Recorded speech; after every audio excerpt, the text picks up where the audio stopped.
గుర్తుపెట్టుకోవాలి జగన్ రెడ్డి, నువ్వు వెర్రి వెంగళప్పకి ఎక్కువ, పిచ్చి పుల్లయ్యకు తక్కువ. నువ్వు మా నాయకుల గురించి మాట్లాడతావు. వెర్రి వెంగళప్ప కూడా కాదు, పిచ్చి పుల్లయ్య కూడా కాదు. నీకు అర్హత లేదని హెచ్చరిస్తున్నాను కడప నుంచి. ఇంకొకసారి మా నాయకుడు జోలికి వస్తే నీకు అత్యంత ఘోరంగా ఉంటుందని తెలియజేస్తూ ప్రజలందరూ కూడా ఈ విషయాన్ని గమనించాలని, ఈ జగన్ రెడ్డి యొక్క బండారాన్ని ప్రతి ఒక్కరు తెలుసుకోవాలని నీకు తెలియజేస్తూ, మా మార్చి 14 ఆవిర్భావ దినోత్సవాన్ని ఎంత గొప్పగా ఉంటుందో ప్రపంచమంతా కూడా తల తిప్పి చూసేలాగా ఉంటుంది. జగన్ రెడ్డి, నీ పార్టీ ఆల్రెడీ అయిపోయింది, నీ కథ క్లోజ్ అయిపోయిందని నీకు తెలిసే ఇలా అవాకులు జవాబులు మాట్లాడుతున్నావు. ఇంకోటి, ప్రతిపక్షము అధికార పక్షం రెండే ఉంటాయని మాట్లాడుతున్నావు.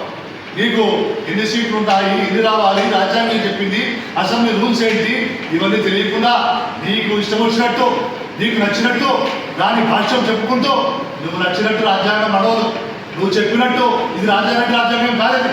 నువ్వు చెప్పినట్టు అసెంబ్లీ నడవడానికి, నువ్వు చెప్పినట్టు కోర్టు వినడానికి, నువ్వు చెప్పినట్టు రాజ్యాంగం చెప్పడానికి ఇది నీ సొంత రాజ్యాంగం కాదు. ఇప్పటికైనా బుద్ధి తెచ్చుకొని రాజ్యాంగం ప్రకారం, చట్ట ప్రకారం, అసెంబ్లీ రూల్స్ ప్రకారం ఏ విధంగా ఉంటుందో మాట్లాడడం నేర్చుకో జగన్ రెడ్డి. అందుకే హెచ్చరిస్తున్నాను, ఒకసారి జాగ్రత్తగా మాట్లాడమని.